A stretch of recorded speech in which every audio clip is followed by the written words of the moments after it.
an automated voice message.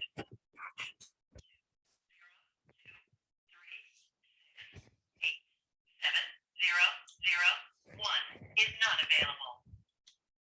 The mailbox is full and cannot accept any messages at this time. Goodbye.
Your call has been forwarded to an automated.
Hello, everyone. Don't know if you can hear me. Hello, yes, hear you. Happy Friday. Hi, Teresa. How are you? This is Juliet.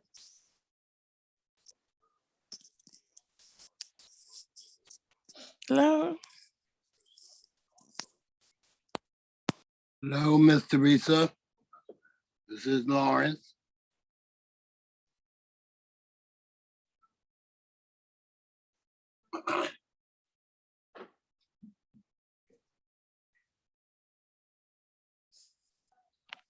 Hello, can you hear me?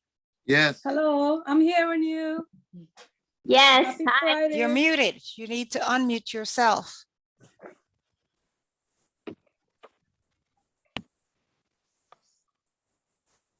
Teresa, your sister was wonderful. Both your sisters.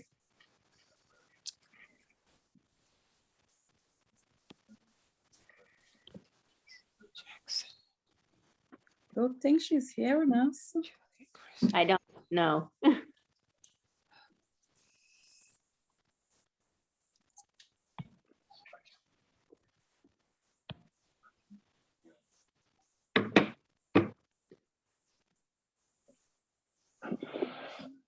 Hello, Hello. can you Hello. Happy wave Friday. if you can hear me?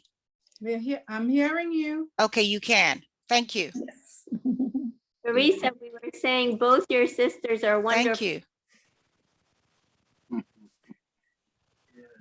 So today we're going to have the People's Council. I'm waiting for them to come on, and then I'll introduce Miss Bethel and Miss Jackson, and then hand the mic over to them as soon as they show on the, I'm wondering where they are. Let me try again. I haven't seen her on the,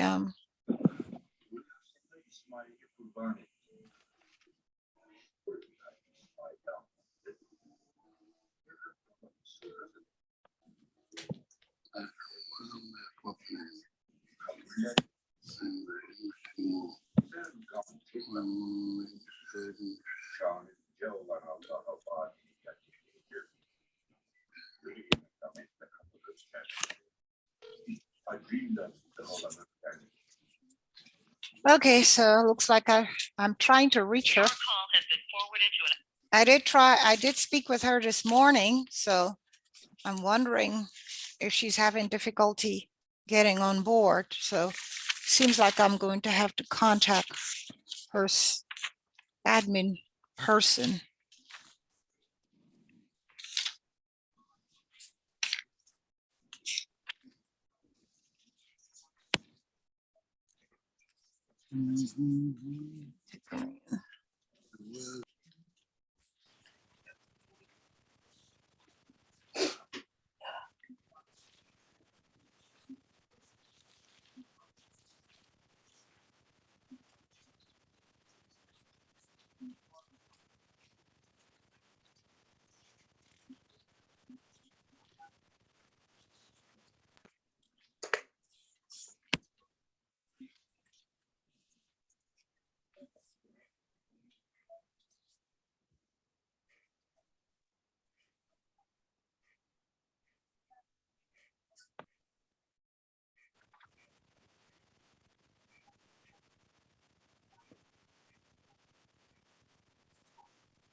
Thank you for calling the Office of the People's Council.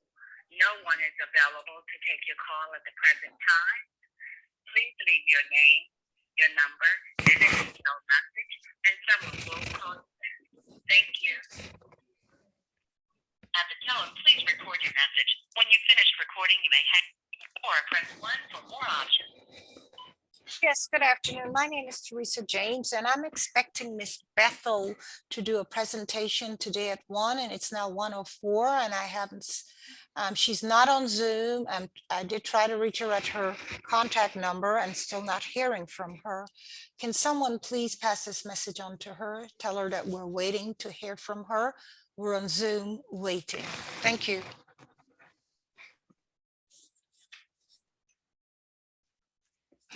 Hello, can you all hear me? Yes, we can. Yes, we can. I don't know where she is. I just tried calling her. I did speak with her this morning.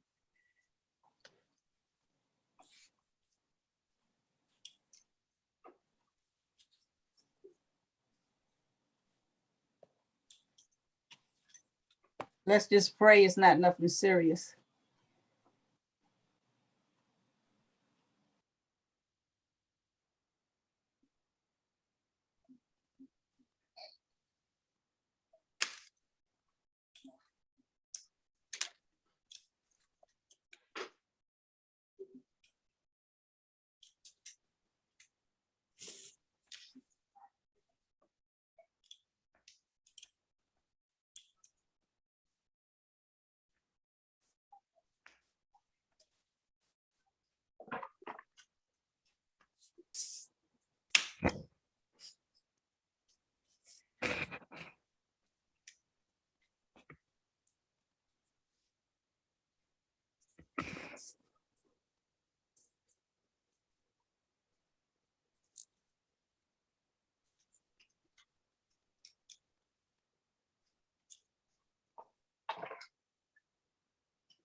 Good afternoon, Officer Council. How may I assist you? Yes, this is Teresa James, and I'm trying to speak with Miss Bethel. She's supposed to be doing a presentation for us at 1, a virtual presentation, and we're waiting. It's now 7 minutes past the hour.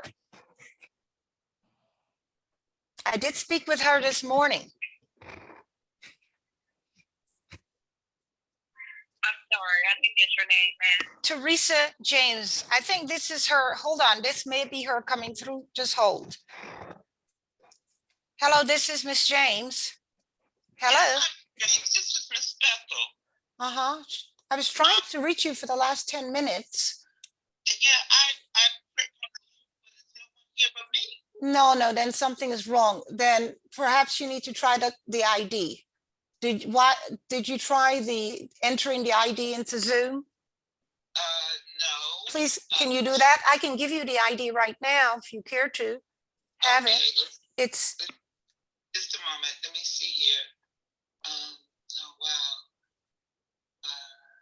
Leave this site. so if you can go to join a meeting and then once you're in to join the meeting, enter the ID that I will give to you. Okay, wait a minute. Just 1 second, I'm sorry. Yeah, I clicked on the link that you sent me. But nothing happened.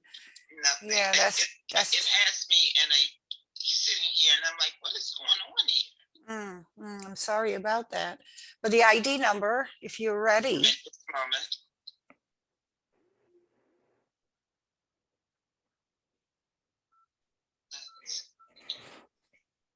Okay, wait a minute. I'm sorry.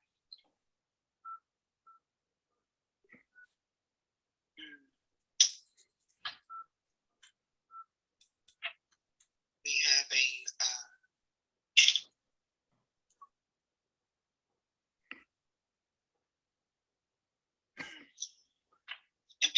probably saying, where is Yeah, she? And I've exactly. been- That's what they're doing. We have 21 participants waiting right now. Okay, and I have been here since about 10 up because I wanted But, to but check. you weren't answering your phone. I started calling you at 10 up. Yes, because 10 I- to. Yes, you know what? And I did that somewhat purposefully because I was like, I'm getting ready to, I handle consumer complaints. Oh, And okay. because I do that and people have that number, I Mm. tend to not, because consumers, they just won't understand you're on another call. Okay, so were you Okay, able so, to, you wait need, a minute. Okay, join a meeting. Let's see here, because I Mhm. have an account myself. So you're joining a meeting and I'll give you the meeting ID.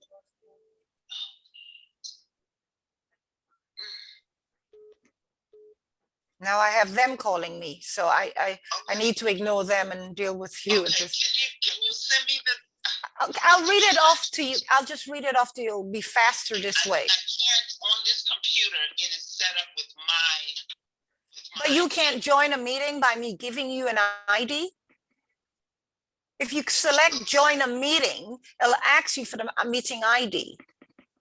I have the same account like you do, but if you select join a meeting, it will then ask you for the meeting I'm ID. on a government computer, and I want to really So, apologize. so what would you like me to do? Because I did send it to you to an email. If you can send me the link again and let me see if It's- I can. You click mean, on it. how do I send it to you? No, please don't click on it this time because you'll just be in the same, you just need to enter the ID. So do you want me to send it again by email? Because I'll send the same email I forwarded to you several hours ago. Yes, yes. Okay, please.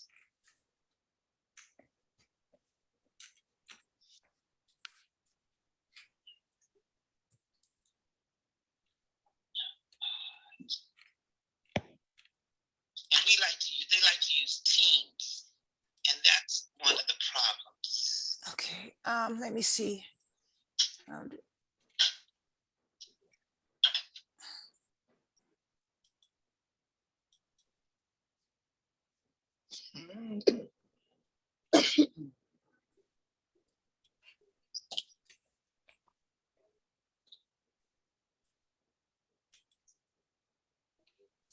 This was sent to you again. But I'm just don't understand. Give me the number. Give me the number. 886 886 15 15 95 95 22 22 81. 81. 886 15 95 2281. That is correct.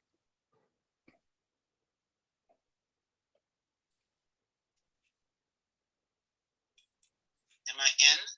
Oh, you are, yes, you're in now. So what I'm going to do is make you a co-host and then I'll introduce you because they've been waiting patiently. So let me find you because the list is long right now in front of me. I need to find what happened to you. You came in as Bethel. Okay, here you are. Recording in progress. So you can go ahead and end your phone call with me and I'll admit you as the co-host. Okay. Okay, now you should be a co-host at this point.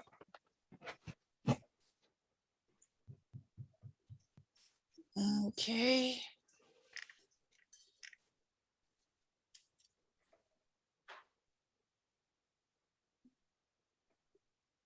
Are you in? Ms. Good Bethel? afternoon. Yes. Can everyone see me? You're muted. You're muted. I don't have myself as being You're muted. muted. Can't hear you. We can hear her. We can hear her. We can I hear, we can hear. We Yeah, I can can hear her. hear. We can hear. Well, good morning, good afternoon. Can't hear And you. You cannot You're hear me? muted. We hear We- you. we can hear hear Miss her. Teresa. Teresa, we hear her. We can hear her. Yeah, we can hear her. Unmute yourself, Teresa. Let me see that.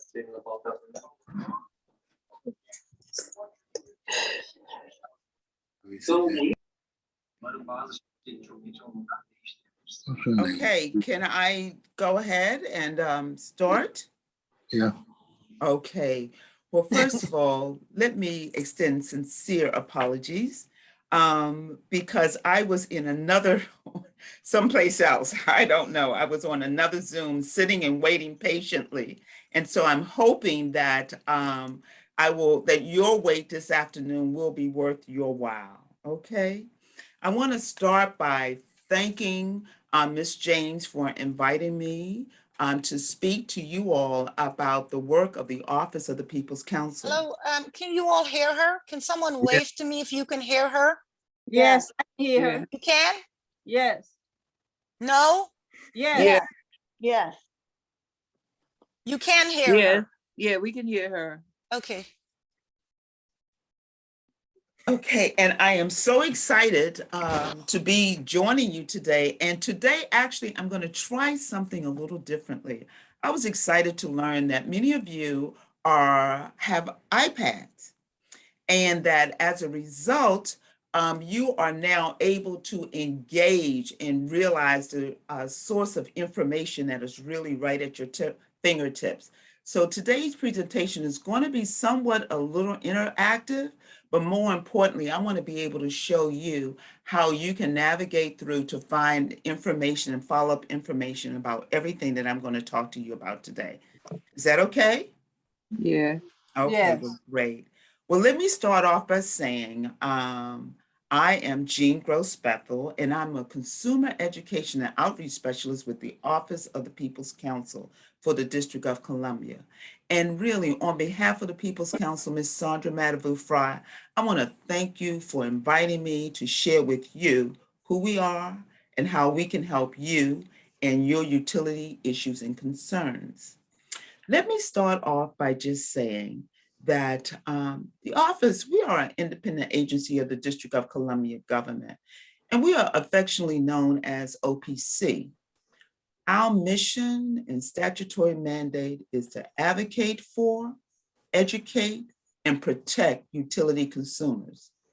We represent you in all matters regarding gas, electric, water, and local telephone services. We like to think of ourselves as your utility lawyer. The People's Council, she has a mandate, and it's like a mantra, and it serves as the impetus for everything that we do, and that is CARE. CARE is the acronym for consumer empowerment, affordability, reliability, and energy efficiency and sustainability. Our office is divided into two primary divisions. We have a division known as the litigation division and the consumer engagement division. Our litigation division, what we do in that division is that we address utility issues as a whole that affects the entire community. So by that, what I mean is when a utility company requests a rate increase or change to their tariffs, or just any kind of new innovative issues that are at stake or on the horizon, that division delves in and it represents the community interests. And we do that before a set of courts and commissions. So we do that before the Public Service Commission, the Federal Energy and Regulatory Commission, which is known as FERC, the Federal Communications Commission, which is known as the FCC. We do it before the DC City Council, and our highest court of appeals is the DC Court of Appeals. Now, I mentioned to you that the office is primarily divided into two sections, your litigation section and then the consumer engagement division. And the consumer engagement division consists of two sections. We have the water service division and we have the consumer services division. I happen to be a member of the consumer services division. And under the consumer engagement division, what we do is we actually handle individual consumer complaints. And we also serve as the agency's liaison to the community in the litigation division. And by that, what I mean is that there are issues that come to, when there are issues that affect the community, we are those individuals who are charged with coming out and sharing with the community what is going on and what the lawyers are working hard and diligently on. As a consumer complaint specialist, by and large, what we do is we handle individual consumer complaints and concerns, and they involve things like disconnections, payment arrangements, third-party suppliers, utility bill disputes, service disputes, and we also provide energy efficiency and solar energy resources and informational workshops. So today, this is what I'm going to do. I'm going to share with you and provide you with a brief overview of how to read your utility bill. I'm going to talk to you about resources that are available to assist you when it comes to paying your utility bills. And more importantly, little things that you should be aware of as you are navigating through this new world of utility. Things are changing in this arena rapidly. And sometimes it's a little hard to keep up. Okay, so with that being said, I want to start off by sharing with you. Let's see if I can share my screen here. Let's see. Now, many of you, since you are, I'm sure, pros, you're going to have to probably help me in terms of how I can actually share my screen. Okay. Let's see. Okay. Okay. First of all, this is our website. Okay. And in order to reach us, all you need to type in is www.opc-dc.gov. And here you will find a wealth of information on utility issues. One of the things I want to bring your attention to, as I mentioned, we have a water services division. And we also have consumer assistance. And in this section of our website, you can find out anything that you need to know. But what I'm going to do right now is I'm going to make an attempt to share a video with you about some of the service offerings that we have. So I'm going to go to video and click on English. And you give me a second. Let's try this one. And I'm hoping that you will be able to hear this. So let's go live. Can you hear this? Yes. Very good.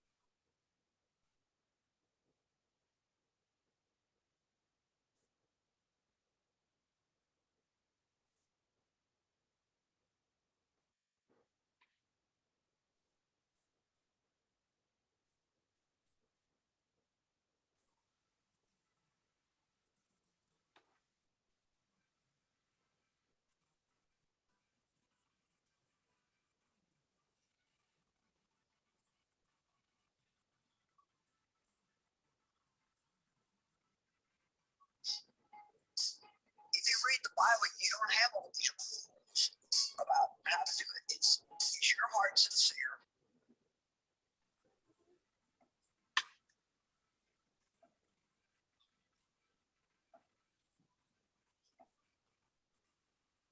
Are we supposed to hear it? Because I can't hear it. You cannot hear it? Nope. I just see the pictures.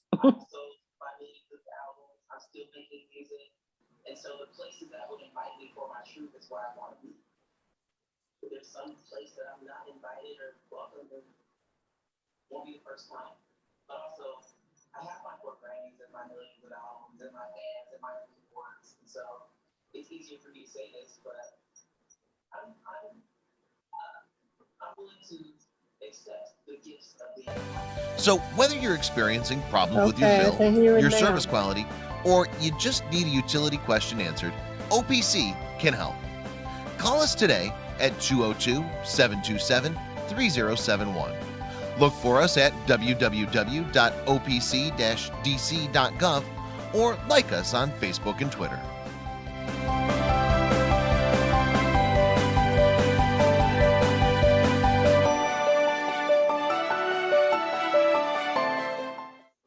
Okay, I am sorry that some of you were not able to hear that at the very beginning, but it was basically an overview of what it is that we do and how we can assist you, the Consumer Services Division, in handling your consumer complaints and so forth. Okay, now what I want to do is, I'm not sure whether or not many of you brought your bills or not, but I want to really talk to you about understanding how to read your bills. Your utility bills are essential, and it's very important that you learn and understand how to read them. Oftentimes, just by knowing what to look for, you can actually help us in detecting the things that are not right on your bill. Okay, so with that being said, let's see, I'm trying to figure out how to lower this. Okay. With that being said, I want to first turn your attention to Washington Gas. Okay. And I'm choosing Washington Gas first because we're in the heating season, and many individuals are challenged with meeting their utility obligation and really understanding the bills. Many of you may also know that recently Washington Gas has been experiencing some real issues and concerns when it comes down to their customer service. And as a result, Washington Gas, to many individuals' credit, has made a pledge not to disconnect individuals until they are able to kind of sort out their customer service issues. They are looking to have many of these issues resolved by the end of February. But until then, if you ever have any questions with your Washington Gas, what I want you to do is to definitely reach out to us, and we can be that agency that can actually assist you. Now, in understanding your gas bill and your electric bill, there are two key components. There's something known as distribution charges, and there are supply charges. And why am I saying those are two important things? Because oftentimes when people look at their bills, they don't know. They're saying, what is going on here? I don't understand. Am I being charged by two individuals? So I'm going to share with you for 30 seconds, a brief something from Washington Gas that really breaks this down, and it can be found on their website. Now, for those of you who are, if you're ever interested in going to and understanding your bill on Washington Gas, all you need to do is type in www.washingtongas. Let me do this and show you exactly how this works, because I want you all, when you leave here today, to be really empowered.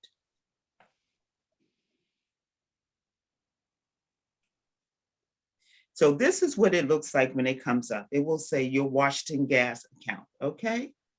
And then I want you to go to My Account. Oops. My Account. And then I want you to scroll down. Let me see, I'm sorry.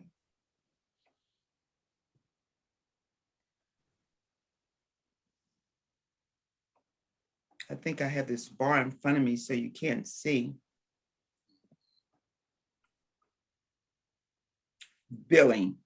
Once you get to billing, you click on billing, and it's going to provide you information about your bills. And here you're going to find 4 basic categories: understanding your bill, understanding your charges, reading your meter, and e-billing program. Okay, so let's start here with understanding the charges. I'm going to click on that. And this right here will provide you with information on your bill. So I'm going, if you will indulge me, I'm going to see if we can hear maybe 3 minutes of this, but I want you to take particular note to what these charges are, because they've done an excellent job in explaining it. And these charges are both on your PEPCO bill and your Washington Gas bill. And then when I show you your bill, you will better understand. Can everyone hear? Yeah. Yeah. Yes. Thank you, Washington Gas customers, for asking us some important questions about your bill. All WGL companies, including Washington Gas, are here to provide energy answers. Oh, I'm sorry.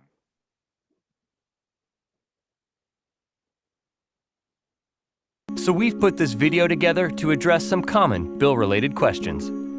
First, gas distribution and supply charges. What's this about?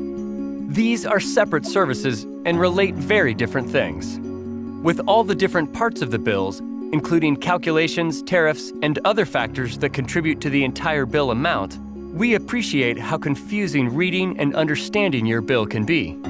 Your gas bill is made up of the combined total of 2 parts: gas distribution and gas supply charges. First, let's define the gas distribution charge. This is what Washington Gas charges you for delivering the gas, including the cost to operate and maintain the gas system safely and reliably, as well as respond to customer calls and requests for service. All of which is overseen by the 3 utility regulators in Washington Gas's service territory: the Public Service Commission of the District of Columbia, the Maryland Public Service Commission, the Virginia State Corporation Commission. Washington Gas charges you for the safe and reliable delivery of natural gas to your business or home using our pipeline infrastructure. The second part is the gas supply charge, which is strictly for the cost of the natural gas you consume during a set period of time and is measured in therms. Because you have a choice in whom you actually buy natural gas from, this charge could represent the cost per therm you have agreed to in your contract with an independent supplier. The more you use, the more you pay. When you buy your gas from Washington Gas, these charges come from different suppliers, which allow us to negotiate the best price for our customers and keep a constant supply of natural gas no matter the weather. You pay what we actually pay for the gas. No matter who you choose, Washington Gas will deliver that natural gas to your home or business safely and reliably. And with natural gas consumers in our area, winter bills, usually between October and March, are typically higher than during spring and summer months. Here's how you can understand why your bill will vary month to month. First, check your consumption or how much gas you used, which can be one of 2 reasons your bill has changed. Did you need to use a lot of gas in the last month? For example, for heating your home? Was the weather colder than usual? And did you need to run your natural gas appliances longer or more often?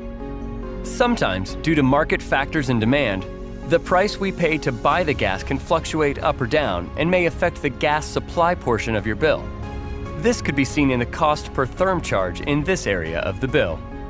If you're having difficulty paying your bill, please contact us so that we can work with you using tools like our budget billing plan. Okay, I see that I have 2 hands raised, so I'm going to stop at this moment and see if I can address those hands, because I'm sure that they have a question that will contribute to this presentation. Okay, so the first hand I see is, Teresa, can you assist me with this? Miss Gail Stone, is it Gail Stone? Can she hear you? No? That's what it says here. Okay. Okay. Okay. Is there someone else who has a question? It said 2 hands were up. Okay. Okay. So what have we learned so far? There are two important charges on your bill that constitutes how your bills are made up. That's the distribution charge. And can someone tell me what the distribution charges cover? The distribution charges covers how do we get and the cost and maintenance of that, I believe. Exactly. Yes, I think she gets 10 points for that. And what about the supply charges? What are the supply charges? That's the actual consumption, what you're using. Exactly. So I want to let you all know that many people think of the utility companies right now as being one and it's a whole. When in actually, our utility companies, particularly PEPCO and Washington Gas, they are really distribution companies now. In the District of Columbia, we have something known as choice, which means that you can go out and purchase your gas or your electric, or they say your energy from anybody, any third-party supplier in which you choose. And that's why it's important to understand that your bill is comprised of two: distribution, which means that the utility company will always be on your bill, and they're the ones who will issue you a bill. And then whoever you choose as your supplier is your option. So let's take a look real quick at an average a Washington Gas bill. And maybe you can see these charges here. Now I've selected the gas bill. You will see this is what your gas bill generally looks like. Is that correct? Yeah. Okay. And it always will tell you when your period, the period that is covered, and how much you actually have to pay. So you see in this case, this consumer balance, they are responsible for paying $28.04 on this bill, even though the total charges for this month is $55.13. So you go, well, how did this happen? What is this? So here you will see on your bill, it will always tell you your rate class, and that's always can be found on page 2. And in this case, this is a residential heating. This consumer uses gas for the purpose of heating their home. And gas is measured in therms. So they have used 31 therms of gas. They paid their previous bill. So here are these distribution charges we talked about, the distribution charges. Now, the distribution charges, it's important on this particular bill to know that depending on individual, they have several programs that are available. And depending on whether or not you enroll in various programs will determine what your ultimate bill will be. So there's a program that we're going to talk about a little further in that's offered through the Department of Energy. And it's called the RES, Residential Essential Service Program. And that program provides a discount on your Washington Gas bill. What's really important to know is that, you remember I told you that the litigation team in our office, they work on issues that affect consumers as a whole. Well, Washington Gas recently merged. And during the merger and merger negotiation, the People's Council was able to get, as part of the condition, that individuals who met certain income qualifications during the winter heating season could be exempt from paying the distribution charge, in this case, $12.91, and the customer charge, in this case, is $15.05. These two charges are eliminated from your final bill. They are waived. They are actually waived. So and here you see that this customer used 31 therms of gas, and the gas was being sold at 66 cents per therm. That's how that's read, at 66 cents per therm. These are taxes that they have to pay, but the total bill was actually $55.13. But because of credits that they received, the $12.91 and $15.05, it has reduced the amount that they actually owe to $28.04. Now, why did I show you this bill? This bill is a bill that our office has actually said, stop, hold up Washington Gas. An average consumer would not know and understand this. We understand how that happened. There is nothing on this bill that shows that that customer is a residential essential service customer, that this customer is actually receiving a discount through the Department of Energy that is applied to their bill every month. We see it in the final number, but the customer has no way of knowing how to read that and understand that. But that's why it's important for you to pull your bills and read your bills and understand how you are being charged, okay? Now, I want to take you to another example. And this example is when a person has a third-party supplier. The third-party supplier is that individual who says, I can provide you with electricity or gas at a reduced rate. I always want to caution consumers to ask, it's important to understand how to read your bill so that you can make an informed decision. That is critical. In this case, this customer, you see this bill looks completely different, but this customer has also received, they have a credit on their account because they may have made an application to the Department of Energy. They were awarded a certain amount of money and that money was put onto their account as a credit. And this customer is also a residential essential service customer, which means they are receiving an additional discount on their bill.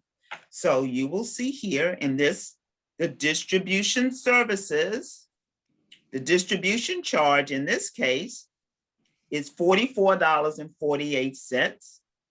And the customer charge is $15.05, which gives a grand total, you see here, residential essential service credit of $59.53. That amount is waived from this customer's bill off the top. Off the top. Okay, so then we see here, this customer had a credit. They had a $257.53 credit on their bill. So everything will be deducted from that. So when we go down further, we see that this customer has a third-party supplier.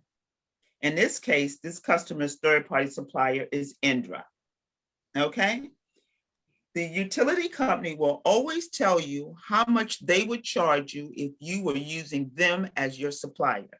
So in this case, with Washington Gas, it's always the PGC, the Purchase Gas Charge. Here you will see that they say that if you were buying gas from us, you would pay how much? Can someone help me? Are we following? Are you following me? $257.53. You would pay you would pay 0.66 cents per therm. You would be paying 66 cents per therm. But this person has Indra and their commodity charge, and that's all the PG is, it's the commodity charge, it's the charge for the goods. Here they are paying $1.90 per therm. Why do they use two different names for it if they're the same thing? It is, You know what? That's a very good question. And I don't know, but the supply is the commodity. It is the actual product itself.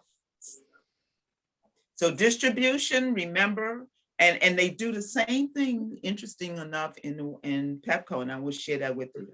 The distribution, that takes care of the cost of delivering that electricity to you, the maintenance of their poles and all of that. Okay, but I guess my question is, why doesn't that earlier number you said, the 0.66, why doesn't that simply say the Washington gas commodity charge? Because they use it as the purchase gas price charge because, okay. Hopefully this will help to explain that. Remember I said that the utility companies aren't like who you think they are. The utility companies are primarily distribution companies. That's who they are. They're distribution companies. And they own all of the wires, the poles, the meters, and so forth, the infrastructure for getting that energy to you. Back in the early 2000s, late 1999, there was a change that took place in the utility arena. And it came about what was known as choice. And you can choose who you want to be your supplier. Well, when the companies made this change, our DC City Council said, wait a minute, until choice comes into the District of Columbia, true choice, PEPCO, Washington Gas, you have to be responsible for supplying them with their energy. So Washington Gas goes out into the open market and they purchase gas. And the rate that they purchase is done like under, there's a system for it, but they cannot earn a profit off of the purchase. They must sell it back to you at the price they pay. That's what they have to do. PEPCO operates the same way. So when they are saying this is the purchase price charge, this is what they paid. And what they are sending over is what they paid and the amount they can only charge you. Okay. So Indra, your supplier or the supplier says, this is my commodity charge. This is how much I charge for my energy. Because they can charge you more than they paid for it. Yes, and it's important to realize that third-party suppliers are not regulated by the Public Service Commission. Okay. PEPCO and Washington Gas are regulated by the Public Service Commission. And therefore they are bound by regulations and rules and so forth. Right. So in this case, you will see that this third-party supplier is saying $1.90 is how much I'm charging per therm. And this customer, the charge is $292.56. But this person, Indra, probably paid the same thing that we don't know. But in this case, he's charging 3 times as much. And that is something that's important for people to understand. Now, why might somebody choose like Indra or some of these other third-party suppliers? Because many of them say that first of all, many consumers believe that they're going to get a lower rate because they provide you with what's known as introductory rates. But then they don't tell you that the rates can be variable or fixed. Okay, and if it's a variable rate, it goes with the market. And however, and it's like the stock market. If the stock is down, the stock is up. But what we find is in many cases, the prices are generally higher and they have a profit margin that they want to and are entitled to make. Okay. So it's just, that's always important for you to understand that when choosing a third-party supplier, you just need to be aware of what the cost is and what the terms and conditions are. And more importantly, how to read your bill. So you will always see the cost that the utility company is charging you on your bill. And you can pull out any bill and then you can look to see what the cost is by the third-party supplier. Now, I want to share this with you. Washington Gas does something a little different. because their rate somewhat fluctuates, but not really, because it's purchased in bulk. And so it's sitting there. So they almost know how much they're going to charge you. But it's important to take 12 months of bills, add these up, and find out what your average cost is when you are thinking of going with a third-party supplier. PEPCO does it a little differently, but Washington Gas, actually, this amount may change next month, but it won't change substantially. You know, it won't jump from 0.66 to $1.90, even though there's been, you know, the supply and demand, whether or not they have to go back in to make a purchase and so forth. But whatever it is, they cannot earn a profit off of the sale of it. Their profit and gain is basically here in this section of the bill, the distribution services. And this is whenever you hear rate case, this is the area that is most often being litigated, okay? This is the area right here, what they charge to deliver your electricity. This is where your CEOs are paid out of. All of that comes out of the distribution, because that is really who the company is, okay? So now I want to take you and move your attention to PEPCO. Okay, and this is what your PEPCO, and you know you can always go to PEPCO by typing in www.pepco.com. And the reason I'm showing you these is because I really think that these things are really important for you to be able to navigate yourself. You have a powerful tool in front of you. That iPad is your gateway into the world. And while many of us are using them for social media like Facebook and so forth, you can actually find out almost anything and everything you want to know using that, and just knowing how to maneuver through, okay? So on your My Account, let's see, understanding my bill. Okay. And then this brings up to you everything you need to know about your bills, okay? It provides you insight and information. So what I'm going to do right now, I'm going to show you just one of their sample bills. And let's kind of walk through this. They have, for Maryland and DC customers, a Maryland customer's bill is a little different. So if any of you have friends in the DMV area, you can also share this information with them. Okay. Now the PEPCO bill looks a lot different than the Washington Gas bill. First of all, you will always find contact information, how to find us.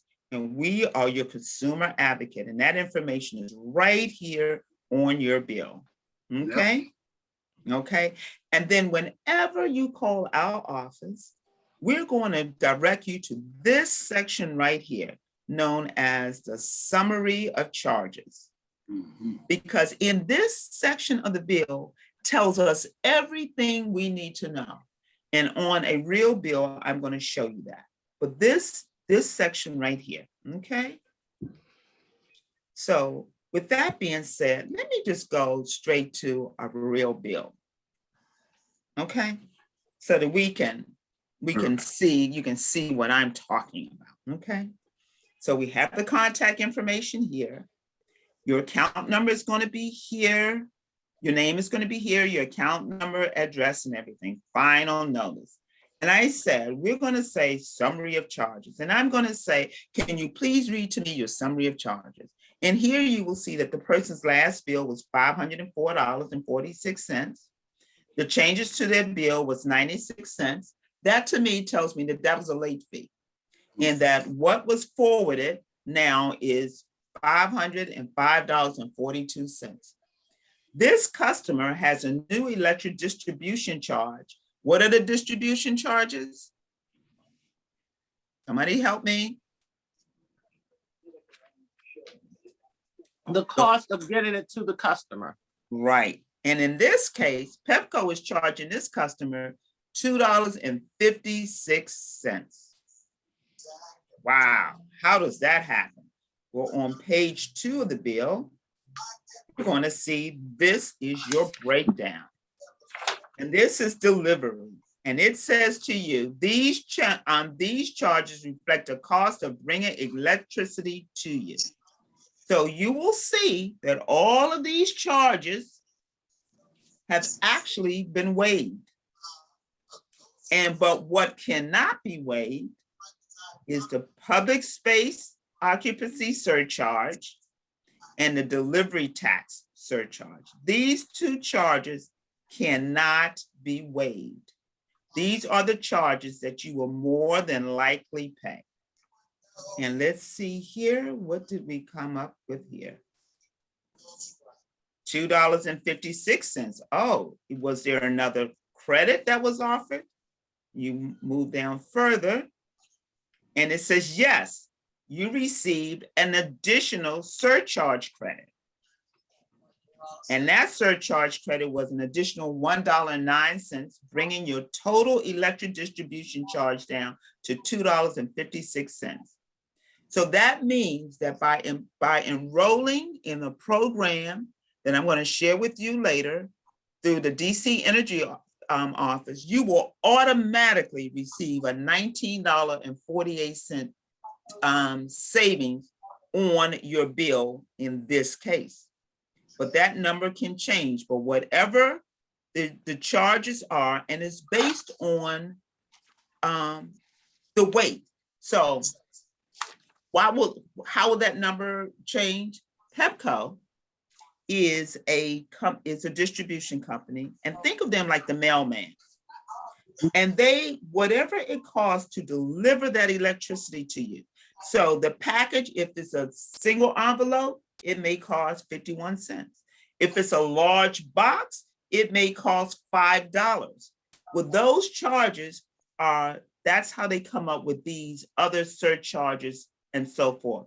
The customer charge will always be the same, but these other charges reflect the cost based on the kilowatt usage. So those numbers can change, okay? But in any event, always remember, if you are a RAD customer, residential aid discount customer, the only price you're going to pay is the public space occupancy and the delivery tax charges. These are just, believe it or not, as I'm going through and I'm trying to empower you, I'm also trying to show you ways in which you can reduce the cost that you pay on your utility bill. Now, remember I said PEPCO does a different thing. PEPCO tells you under supply charges, these charges reflect the cost of producing electricity for you.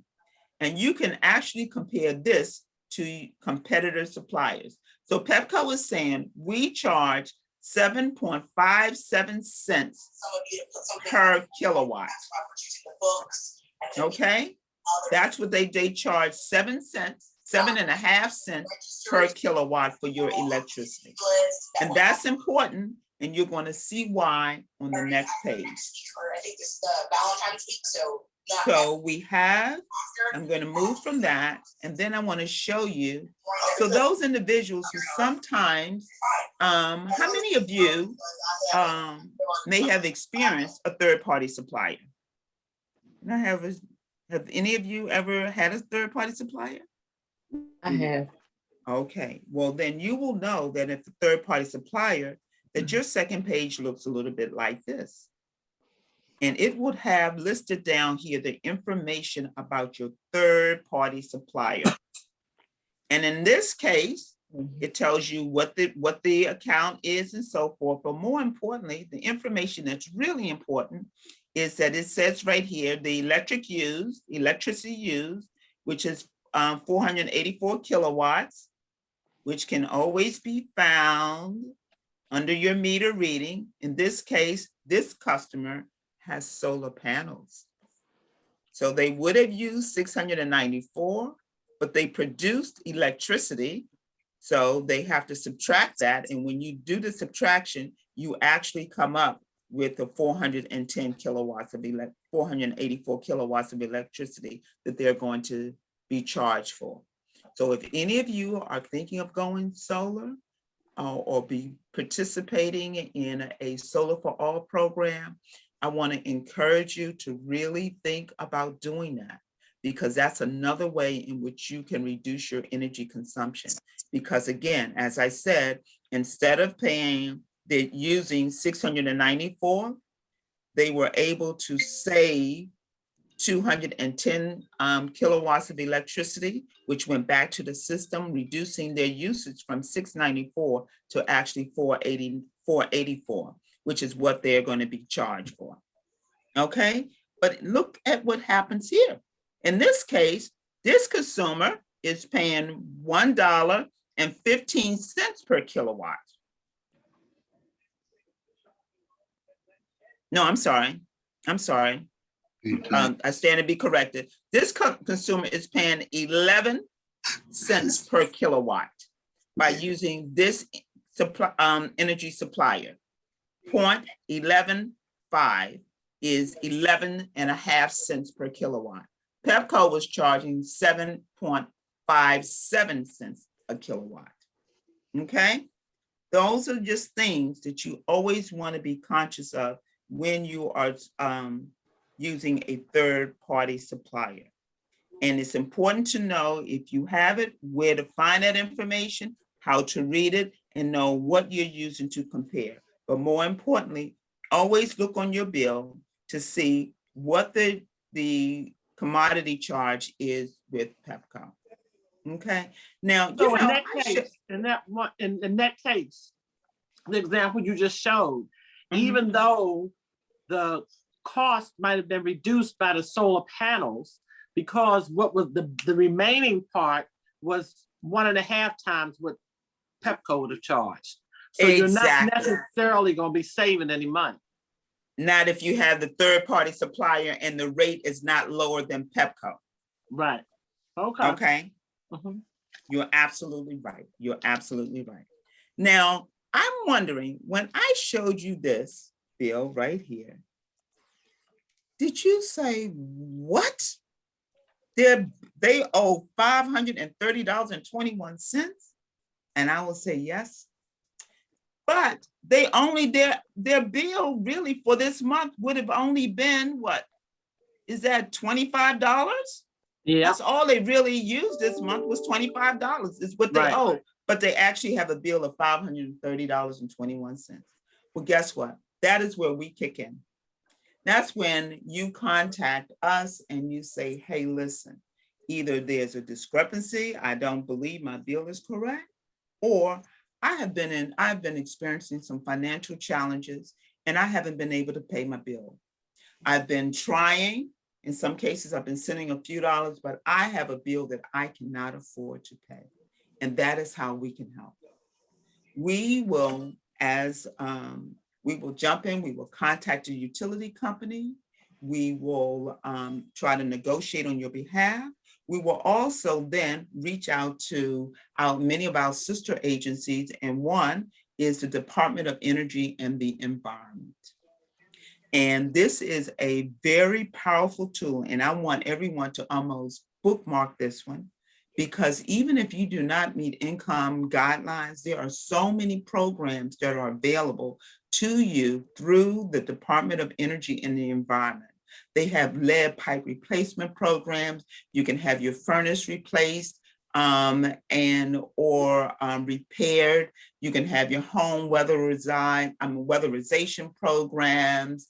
They have so many programs. So this is one of those sites that you may want to just bookmark on your computer. And it's doee.dc.gov. One of the programs I want to share with you is one that we use a lot to help seniors and individuals who are challenged with making their utility bills and or to lessen the energy burden on them by making application through the Department of Energy. This application can be conducted online, or more important, or you can mail it in, and this is the mailing address. But this is what I want to bring your attention to. There have been so many people who say, oh, I don't qualify. I don't qualify. Well, guess what? Yeah, you do. A lot of people are more qualified than they realize. There are so many people who are not taking advantage of this program. This program provides financial assistance to help you pay your bill. Okay, so and you can get, if you need electric, just assistance with your electric bill, you can get up to $850. If you need assistance with your gas bill, you can get up to $1,200 of assistance. And if you have water bills, or you can get up to $2,000 in assistance with your water bill. So these are the new income guidelines for this program. This year they have been increased. So if you have a household of one and you're making less than $42,920, then you qualify for this program. These new guidelines were changed in October 2021. This was considered fiscal year 2022 new income guidelines. How many of you were aware that the guidelines had changed? No, and could you repeat those discount, what they will cover for the various utilities, please? Okay, so if you have, first of all, the programs, these are general numbers because everyone will qualify for something differently, and it depends on your household and so forth. But the minimum amount, we can start with minimum. If you are looking for electric, there's a minimum regular benefit of $250 and an emergency crisis benefit of $600, which means that you can get at a minimum $850, which can be used to help you offset your electric bill. If you heat by gas, that number is a little different. So the minimum, the regular benefits for gas is generally about $500. And the emergency assistance is an additional $600. So that gives you $1,100, which can be applied to your gas bill. And that's all based on these guidelines, the household maximum annual income guidelines? Correct. Okay. Okay. Now, there are individuals, and if you have water, you can get up to $2,000 in assistance with paying back water bills, okay? Or outstanding water bills. Okay. Now, I mentioned to you also that we talked, so if you want to ever fill out this application, I want to direct you to the bottom of the page, and it talks about the benefits here. There's also about the LIHEAP benefits, but most importantly, and it's in all the languages, for those individuals who don't have incomes, they need to fill out the affidavit, zero income affidavit. And what's really important is it here? Here, the video tutorial on how to apply for the LIHEAP application online. This tutorial will walk you through how to make your application online. Now, and I want to encourage you, particularly since you have iPads, to make applications online. You can get your application, they will process it generally within a week. So from the date that you submit your application, 1 week from that day, you can dial 311 to find out the status of your application. And if for any reason they say that there is something, your application is incomplete or something like that, then I want to encourage you to then reach out to my office so that we can then help facilitate the processing of your application. Okay? But this tutorial, once you go through it, it's a wonderful tool, and it will walk you through how to make your application. Okay? Okay. Now, I also mentioned to you that there's a program known as the discount programs. That's the UDPs.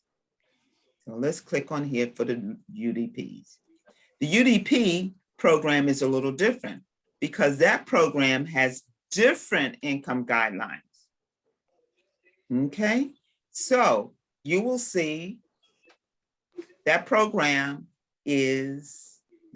says that you can receive a discount on your utility bills, including gas and electric and water, And the income guidelines for that is slightly different.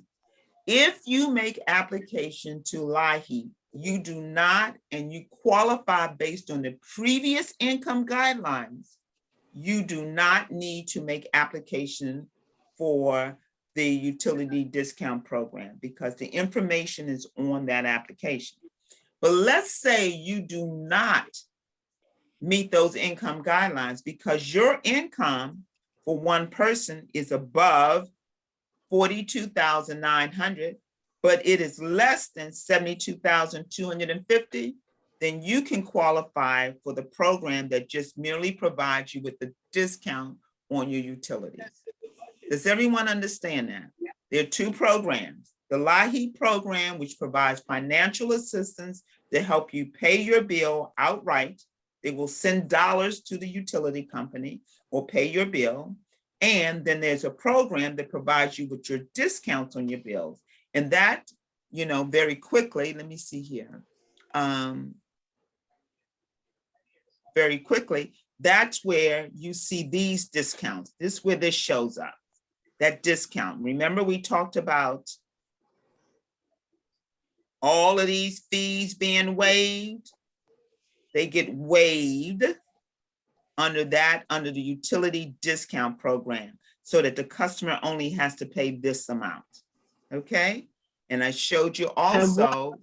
One application covers all utilities? Yes, one application covers all utilities. That's very good. Yes, yes. Now, but again, if you do not meet the LIHEAP qualifications where you will apply for financial assistance and the utility discount, then you have to make the application just for the utility discount. And these are the income guidelines for that. As long as one person in the household and your income does not exceed $72,250, or two persons in the household and your income does not exceed $82,600, you qualify for this program. Okay. Okay. Okay.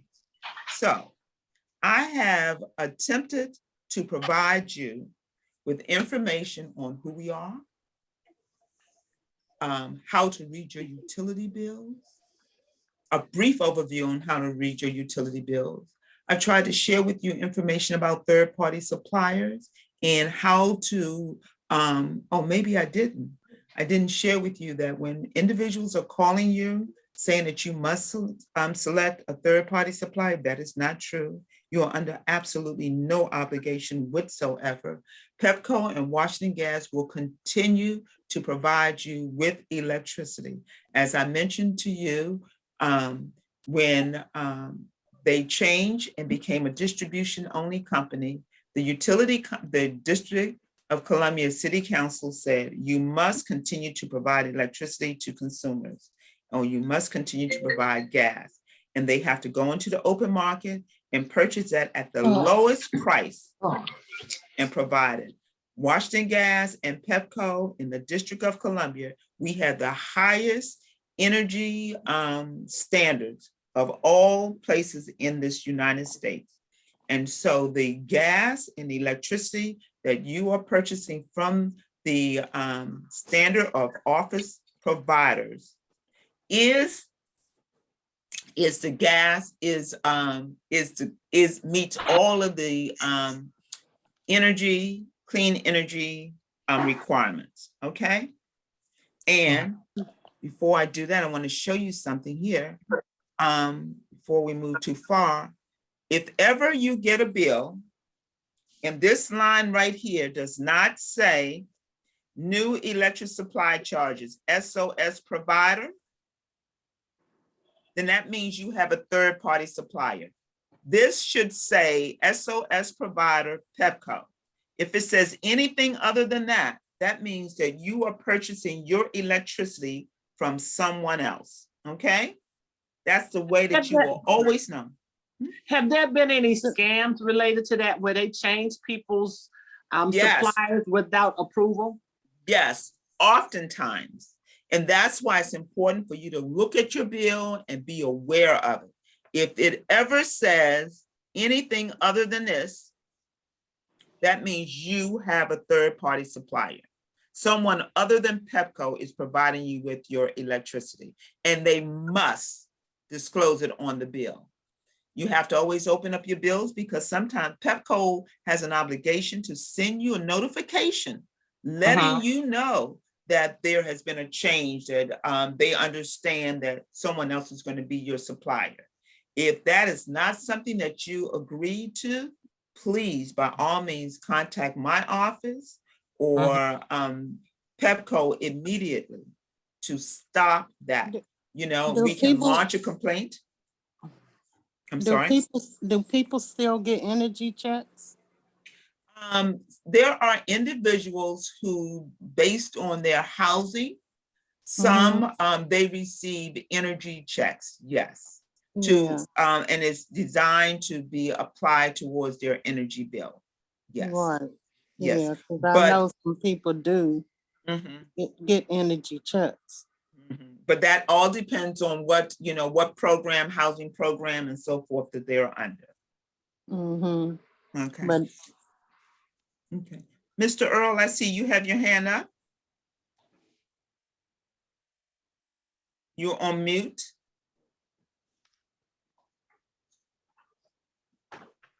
You're on mute, Mr. Earl. Are you trying to figure out how to unmute? Oh, there you are. Yes. Okay. Jay, you know, everything that you said, like I've been on energy for the last 5 years now, but it seems like every time I get certified, you know, the last time I got certified, I did it over the iPad. You know, my son helped me do it over the iPad. Plus, I sent the application because it was almost close to that time where they would stop at, you know. It seemed like every time I get the energy for the last 4 or 5 years, it's always someone knocking on my door, talk about they with PEPCO and this and that, and I tell them that's all right. I do not want to hear it. I don't want that. But at one time they got me when I first started. PEPCO had gave me a reasonable amount of money, and the next thing I seen that most of it was going to that third party customer, who was getting it, and they was talking about some sober, and I don't have sober here at all, you know. But they is going around, and they still calling about they with PEPCO, and we just hang up the phone, or even if they come to the door, we tell them we don't want it. Okay, well, that's very good because, you know, you have to remember that many of these suppliers, these are contractors who they go around and they get paid off a commission. So they are not always honest about the offerings. I want to encourage you, really, if you are, you know, you always have to ask yourself, why are you changing suppliers? If you are changing suppliers to get a lower rate, it is imperative that you know, one, how to read your bill, and to know that PEPCO currently is the lowest rate out there. They're only charging 7.57 cents a kilowatt. They are the lowest.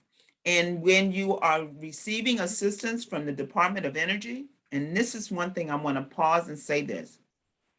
Oftentimes, individuals make application to the DC Energy and they get their regular benefit of $250.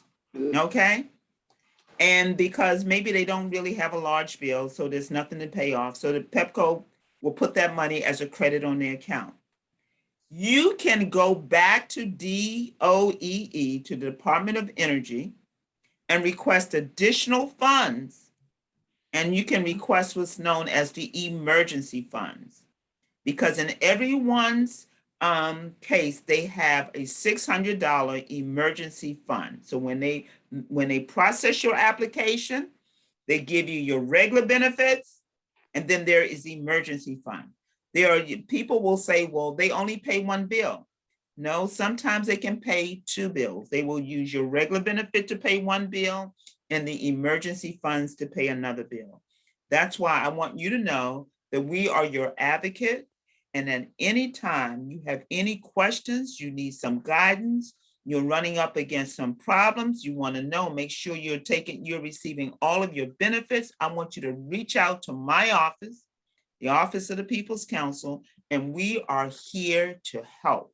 We can provide you with all the information you need to help you navigate through. You have certain rights, you have as well as responsibilities. There's something known as a Consumer Bill of Rights, which empowers you as a consumer so that you can make sure that you receive all the benefits that you're entitled to. Oh, Ms. Okay? Bethel, I have a question. Yes. Now, this new electric supply charges, is that a PEPCO supply charge? Yes. Okay, because I was looking at my bill. At one time, I did select another supplier, much to my dismay, and it was eventually charging more than PEPCO, so I discontinued it. It was WGL Energy. Yes. And so now on my latest bill, it says a new WGL Energy supply charge is $0. So because I discontinued it, but I think I went into it expecting the supply charge to be lower. But I agree with you, you really have to expect incremental increases if you select another supplier. Yes. So what does SOS stand for? Standard Offer of Service. Oh, okay. Okay, the Standard Offer Service Provider. And that would be PEPCO in this case, and in the Washington Gas case, it would be WG. Okay, all right, Okay. thank you. And Jean? Yes. Two issues here. One is the 311 number. I've Yes. called them several times, and I used to be on the UDP program, and this is pre-COVID. And Okay. the information was all over the place, and I was requesting for a form application to be sent to me. Never received it, and then post-COVID, they said they would send it. Never received it, and then we come later on that they changed their whole script. They don't know how to get in contact with DDOC, DDOE. Know that you don't do it this way, you don't do it that way.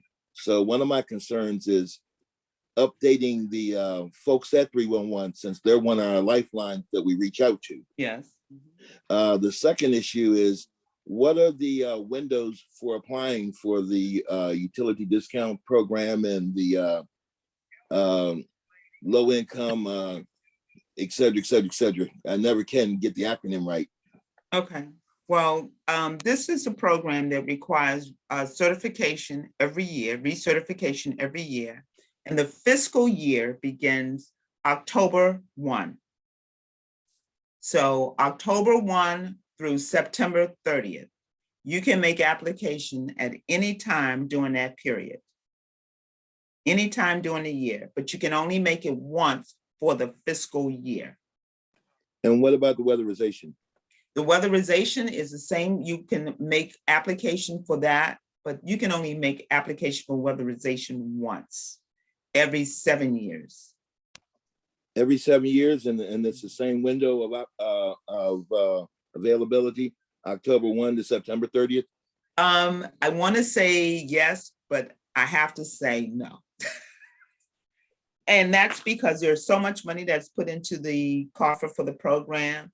And when that money for the fiscal year is exhausted, you have to wait to the next fiscal year. So there are people who may have made application, let's say in 2020. When they made application, in 2021, when they made application in 2021, if they ran out of the money in 2021, they would be the first to be served in the fiscal year 2022.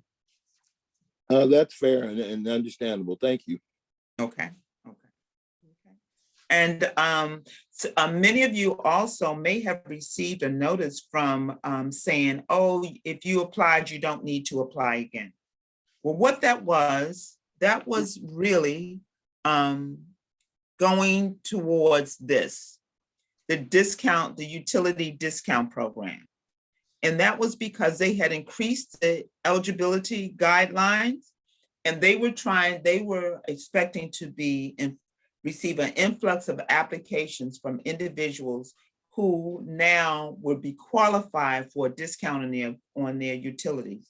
So they said for those individuals who were already just receiving the discount, the utility discount, then you don't need to apply for the discount program. We have you. We're going to automatically renew.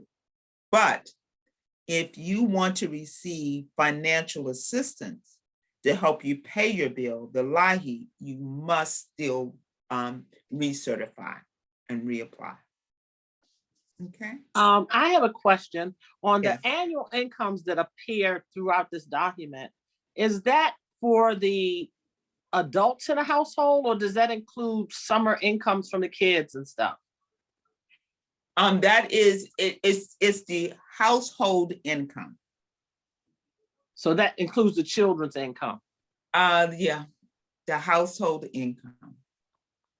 If that person, if the children are filing taxes. What if they're not filing taxes? Then then what happens is when you submit your application, there are 4 documents that are required.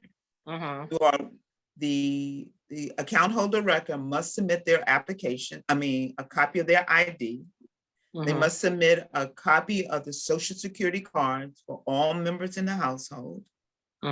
They must also submit proof of income. So all persons in their home, they must submit their income. And then the last thing they must submit is a copy of their utility bills. Okay. Those are the documents that are required. Okay. Thank you. You're welcome. Jean, another question. Yes. On the weatherization, you're required to get a red tag. Yes. To get a HVAC or plumber to come in to state that your system isn't working. Correct. If I need to replace it, often I'm in financial hardship of getting them because they charge to come in. They don't come in for free. Are there any other avenues that we might be able to look to obtain that red tag?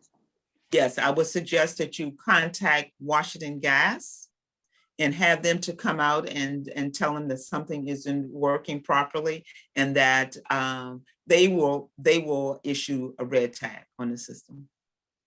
Thank you very, very much. And when there is, this is important. I'm glad you raised that question. Question. If you have a situation in which you don't meet the income requirements, and let's say your income is more than $72,250, just say, but there is, or 2 people in the household, that's a better one. 2 people in the household, and the 2 people combined income is more than $82,600, but someone in that household is receiving Social Security, it may still qualify you for the repair and or replacement of your system. Okay, but someone must be receiving Social Security. Okay, why is that? Because the theory. You went silent. You went silent. Your thing shows a mute. Can't hear you. Am I there? Can you hear me? Now you're back okay. now. Okay. You asked why is that? It was when it was initially designed, it was because there were so many people who did not meet income requirements, and just because they received Social Security and they were above the income did not necessarily mean that they were still in a position to replace a $5,000 or $6,000 or $7,000 furnace. Okay. And this was, and generally to receive Social Security, they thought that this meant that this was an elderly person or a person with disabilities.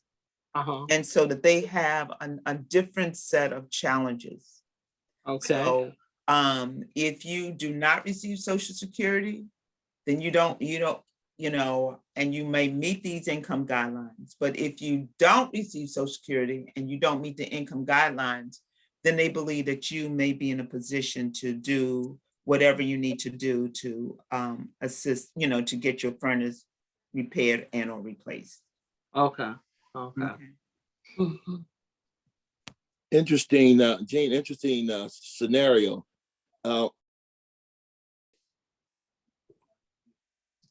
I got a letter from PEPCO, Ms. Bethel.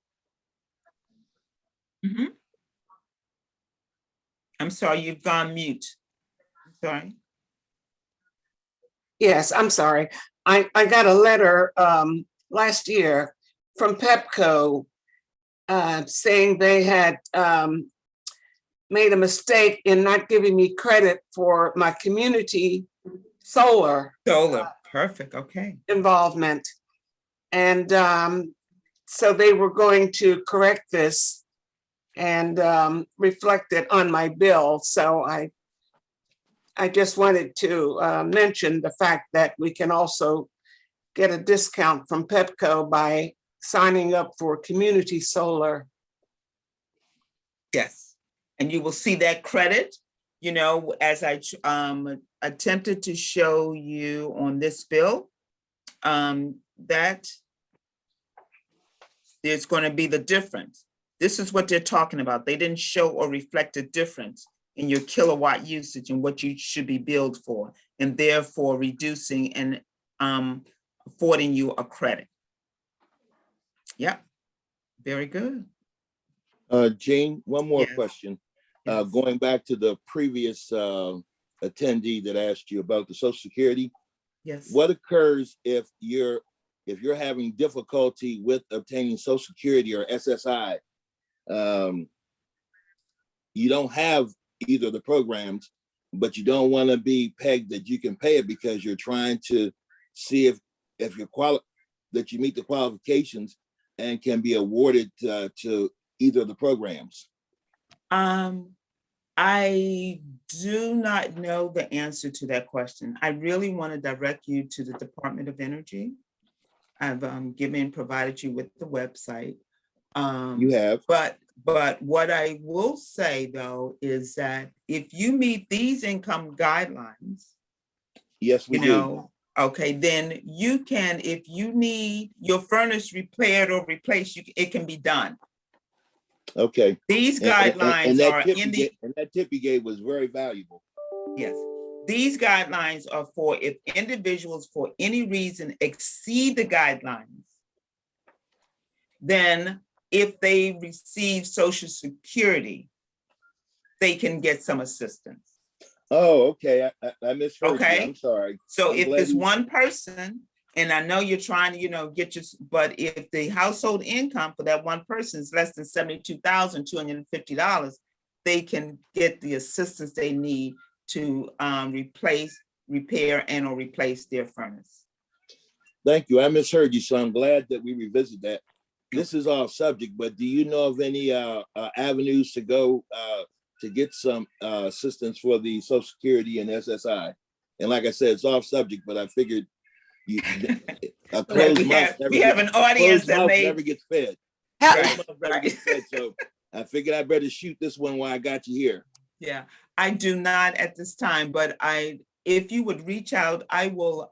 We have in our office a social service specialist.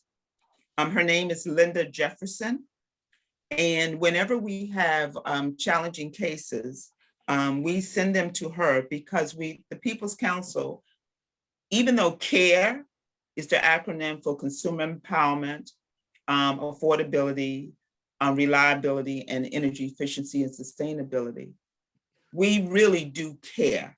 And we find that oftentimes when individuals come to us and they have a utility issue, that's just one of the many issues. There are other issues that may be in the household.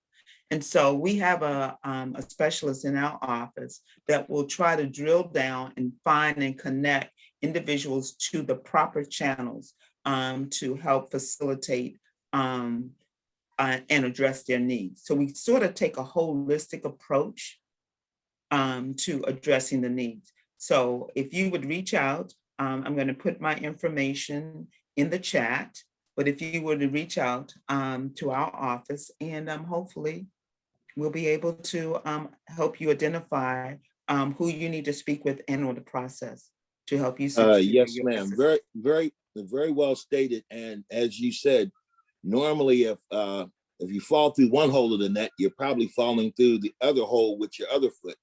So yes, it's gratifying and comforting to know that a holistic approach is there. And I did put in the chat earlier and also sent you individually requesting your contact information. So I will be looking for that. Thank you for that vital information and have a marvelous day. And please continue to stay protected, safe, and warm. Well, thank you very much. Did you give the phone number for your direct line, Ms. Bethel? My number is 202 Uh-huh. 368 7001. Again, 202-368-7001. And I want to encourage you to reach out to our office. And that number is 727-3071. I'm trying to stop sharing my screen. Let's see here. 727-3071. Correct. And you said is this a good time since we're just beginning the new fiscal year to apply? Yes, yes, yes, yes. Okay. Mm-hmm. And you indicated it'd be a quick turnaround, maybe in just a week or so. Correct. Well, that's great. Thank you. Okay. Well, yes. Jane, Yes. You're muted. what is Clear Choice Energy? Clear Choice Energy is a third-party supplier. Mm-hmm. They are a competitor. They are the individuals who are fighting for your business. Yes. Mm-hmm. Yes. And I have a letter from them right now because and they're very aggressive. Yes. They keep sending letters and I have yet to open the latest letter from them because I don't intend to change to a third party person supplier. Well, I want to say this, and I want to go on the record with this. Okay. The People's